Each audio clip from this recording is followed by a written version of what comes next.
What's going on, top producer, and welcome back. Today we are going to go over the 4-Hour Agent, aka the 4-Hour Work Week, a book written by Tim Ferris that has changed my entrepreneurial lifestyle completely when it came to being a real estate agent and also being an e-commerce owner.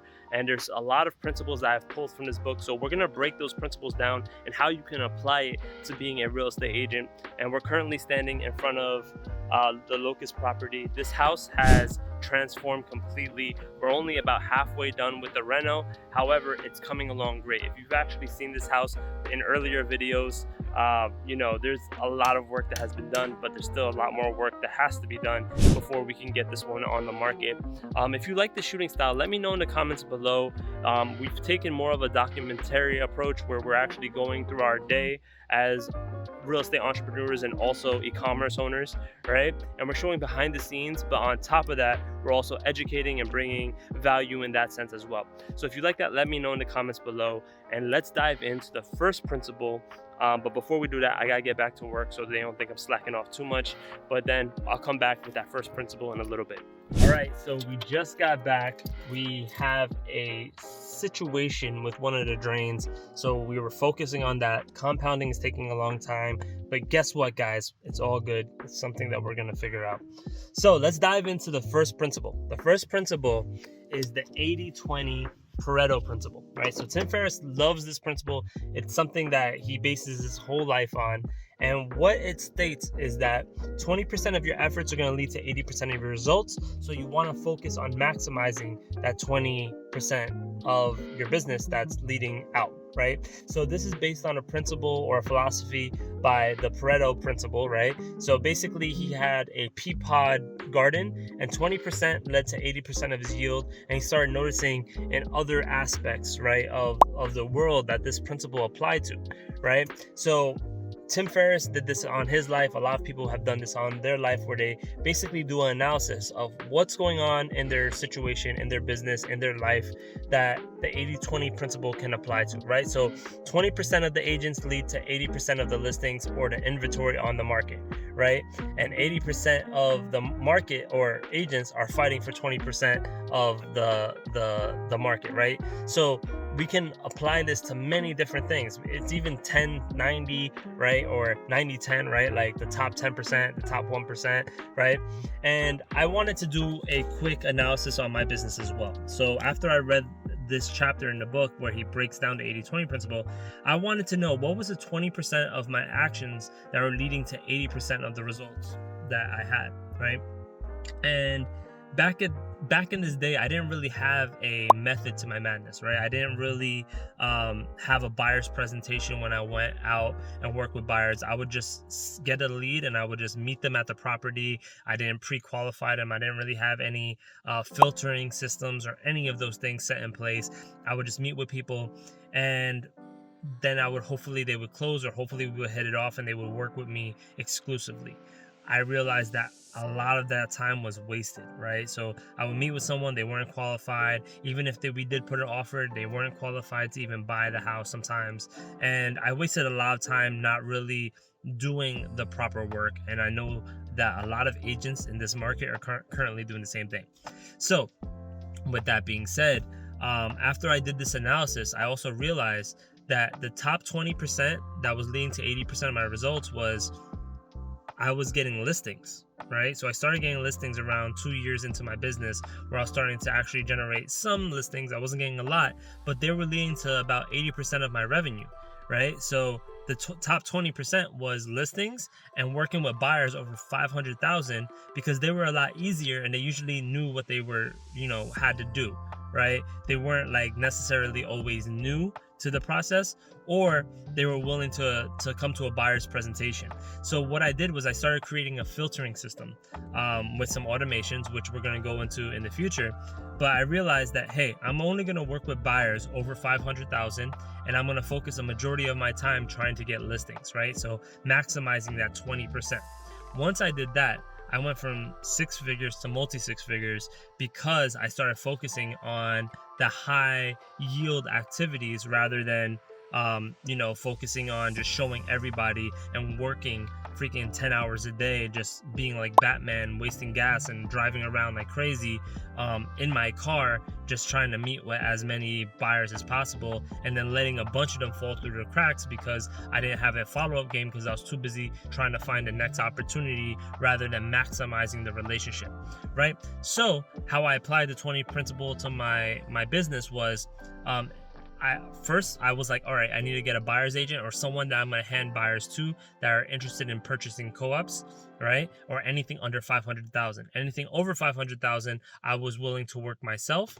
And then also, I would spend 2 hours a day prospecting, whether it be cold calling or door knocking, right? Around specific open houses that I was going to do that weekend, right? So I went from working 80 hours a week to only working about 25 hours a week because I was just spending 2 days out of the week showing, and then the rest of the time that I was actually working was I was just prospecting for 2 to 3 hours a day, right? So the time that I was working went down. So I wasn't doing W for W. That's what Tim Ferris likes to call it, where it's work for work's sake, right? So I used to do that a lot. I used to just work when I wasn't doing showings. Like I used to, I don't know what the hell I was doing. I was just doing stuff, right? Then once I kind of came up with, a buyer's presentation, all these different things, it helped me filter out the buyers that I didn't want to work with, and I maximized the relationship with the buyers that I did want to work with, and I had systems set in place, right? So the first thing that I would recommend, or the first thing that really changed my life for anybody, is to do an 80-20 analysis of your business. It will help out. All right, so that's the first principle that I really, really took. The second one is a really great one, but first I gotta go shower and get ready to go pick up this trailer for my kid so I can bike him around. All right, so I'll see you guys soon. Hello, little monkey man. How are you? Come on, why are you naked? Oh my God, run! Now let's dive into the second principle, which is elimination, right? So during this time of my life, I was overworked, right? I was on the verge of burnout. I just hit 6 figures, but I was just everywhere and doing everything at once, right? I just started following the 80-20 principle. So I went from working 60, 80 hours a week to maybe working 25 hours a week, 20 hours a week, but still making the same income, except if not more, right? So now I wanted to take this 80-20 principle and really go ham with it. So I wanted to start eliminating things that weren't serving me whatsoever. So I realized very quickly there was a lot of things that I was doing, like maintaining my website, just like doing admin duties and miscellaneous stuff, like delivering offering plans and financials to management companies, right? I didn't have to do that. I could have just mailed it, but I was trying to save a couple of bucks, so I would drive it there, and that was wasting a lot of time. So I stopped doing that, and I ended up just mailing everything and stopped, trying to save a couple of bucks, which is wasting me a lot more time. And then I also reevaluated my marketing and what was actually working and what wasn't working.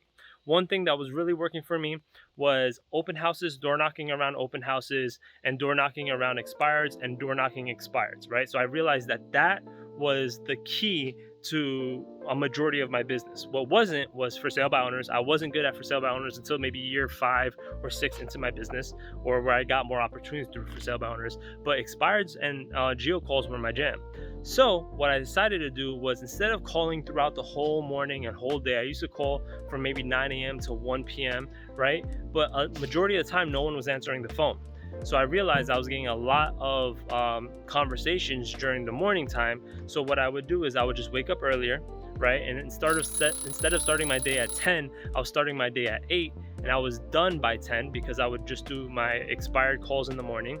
And then I would sometimes, maybe Tuesdays and Thursdays, focus on doing door knocking around expireds or door knocking expireds from 6 to 7:30. Right? So people were usually home at the time. I was able to have more conversations, to actually speak to people, rather than wasting my time trying to juggle that plus doing showings, right? What I also did as well was I also did showings on Mondays, Wednesdays, and Fridays at nighttime, but based on my client's schedule, right? So what I would try to do is pick one day, let's say Monday, where I scheduled one client. I would try to do all my showings within a 3-hour span on Mondays and Sundays. So Sundays were definitely my showing days. I would show a lot on Sundays because obviously everybody does showings on those days. But Monday, Wednesday, and Friday, I would choose one of those days and try to jam pack as many showings in as possible so I didn't have to work every evening. So I ended up working at least one evening during the week and then one full day on Sunday, but I was saving so much more time during the week to do what I really love doing, which was training for my Spartan race and really focusing on those relationships that I let almost die, and those led to more opportunities. So that was great. So there you have it. Elimination is super important. So what is something that you can eliminate in your business right now, or at least delegate, which is something we're going to talk about, one of the other principles. But let me know in the comments below. All right, so now I gotta go hit the road and pick up a tricycle thing for my bike so my son can bike with me everywhere I want to go, and we're gonna get going. Look at that tracksuit. Tracked up. So we talked about the 80-20 principle, we talked about elimination. Now let's talk about automation. When I first kind of got into the business, I was doing everything manual. A lead would come in, I would manually reach out to them, and sometimes that didn't work out well. So what I started doing was creating a lot of automations that really helped me basically filter through people, but like right away. So I would basically have 5 qualifying questions in each email that a buyer would send me, and I was able to qualify people before I even got in contact with them, which was amazing, right? So anyone who filled those out, they would get a call from me, and then from there I would convert them into the office, and then things worked out from there really well. Also, when it came to sellers, I would have them on an automated drip where they would receive emails from me weekly, if not bi-weekly. And then on top of that, they would also receive automatic text messages from SMS marketing. That became a huge thing. So that actually helped me a lot. So I would pretty much get a client, set it and forget it, and that was amazing. So automation is the way to go. That was one of the key principles that I picked up in the 4-hour work week. Now, we're gonna take this baby home because it's kind of cold outside. Okay, so we broke down the 80-20 principle, we broke down automation, and we broke down eliminating, right? So now let's talk about the last thing that Tim Ferris talks about, which really took me from working 20 to 25 hours a week to down to working maybe 5 to 6 hours a week. And at first I didn't think it was possible because it was really hard to wrap my head around that, like someone can do the job as good as I could, or delegating was a possibility for me, right? Because I wanted to be as busy as possible, and I was struggling to let go, and I was just working for work's sake a lot of the time. But once I finally embraced this last principle, listen, I had so much free time I didn't know what to do with. We were growing more, I was making more money, and I was working less time. All right, so the delegation part of this, the delegation principle was it was what changed everything for me. It even allowed me to build Design for Agents because we were able to delegate a lot of our work, right? So what I did was I got an assistant to handle all my busy work, right? So any paperwork, any submitting of offers, any dropping off offering plans or mailing out offering plans and financials, that was all handled by my assistant. Also, the assistant handled inbound calls. So whenever we would get an inbound lead from Zillow Premier Agent or Facebook ads, or someone was responding to a postcard or anything like that, she would convert the lead and then hand them back to me, right? And at this point, I was only working with buyers or clients that were over 800,000. Anything underneath that, I would hand off to my buyer's agent, right? So if I was getting a buyer that was under 800,000, I was handing it off to a buyer's agent who I trained personally to handle things the way I would handle them. Now I was making income under the 800,000 range. I was getting listing appointments. I was going on listing appointments. I was doing one open house every other week, and everything was working very smoothly. It got to the point where we were getting so many leads under 800,000 that I had to get 2 buyer's assistants. And then from there to now, we have about 33 agents. I'm actually working less. I'm making consistent income as a real estate agent, and I'm not actually on the ground anymore because I created the systems, right? So with the 80-20 principle, after doing that analysis, I was able to eliminate a lot of the stuff that was wasting my time or not really money-making activities. I maximized my money-making activities. Then from there, I automated as much as possible, created the systems. Then I handed it off to an assistant who made my systems even better. And then from there, it was all about getting buyer's agents on the team. And that's literally how I created the business. Now I'm able to make income passively. We have 33 plus agents in New York, and I live in North Carolina, right? So that was also based on a principle that was from the 4-hour work week. It's called espionage, or currency espionage. So my money goes a lot further in a different state, right? And I really always wanted to live the country life. So I was like, what happens if I just stop doing showings completely, stop working with listings, and just hand off everything, and take a one-way trip to North Carolina and live there? And things are going great. I haven't had any problem. I've been out here for a year, still closing deals in New York, still licensed in New York, but not hands-on, right? And now I'm focusing a majority of my time on another money-making activity, which is Design for Agents, which is one of our e-commerce businesses that is helping thousands of agents get off the ground, and actually helping their business significantly. Our Agent Planner Pro has become one of the go-to planners for real estate agents. If you want to go check that out, go check out designforagents.com, and use code COFFEE to get 10% off your first purchase. Yeah, now that we got all that figured out, we went over the principles. I'm going to drop off these planners, and then we'll conclude our 4-hour agent video. Quick bonus, I didn't mention earlier that in regards to getting listings, you can hire a virtual assistant now, train them to do the expired calls, train them to do the geo calls, and see if that works out, right? I've actually haven't found the right person. I've been living off a lot of referrals and referral business, because I have built something over a long period of time. However, I did try my VA situation. I know a lot of top producing agents that have outsourced their outbound marketing or outbound prospecting, and have made significant income off of a virtual assistant who's just calling through expires in niche areas and calling geo calls, and basically converting for the agent, handing it back, and then they're handing it to someone else to actually do the appointment, right? So that is a key bonus. You might want to do that too. I haven't tried it personally, but I know agents that have done it, and it works like a charm. So there you have it, guys. That is the 4-hour agent, aka the 4-hour work week applied to real estate as a real estate agent. It has helped me significantly. If you guys have read the book, let me know in the comments below if some of the principles have applied to your business, or things that you have applied to your different businesses to make it work out for you, right? Have you actually got some of your time back and started taking ownership of your time again, and actually enjoying your day-to-day and not just grinding until your eyes are bleeding, right? Let me know in the comments below, and as always, make sure you subscribe and like and give us a thumbs up so we can continuously bring this content to you every Tuesday and Friday for the freest of 99s. We love collaboration over competition here.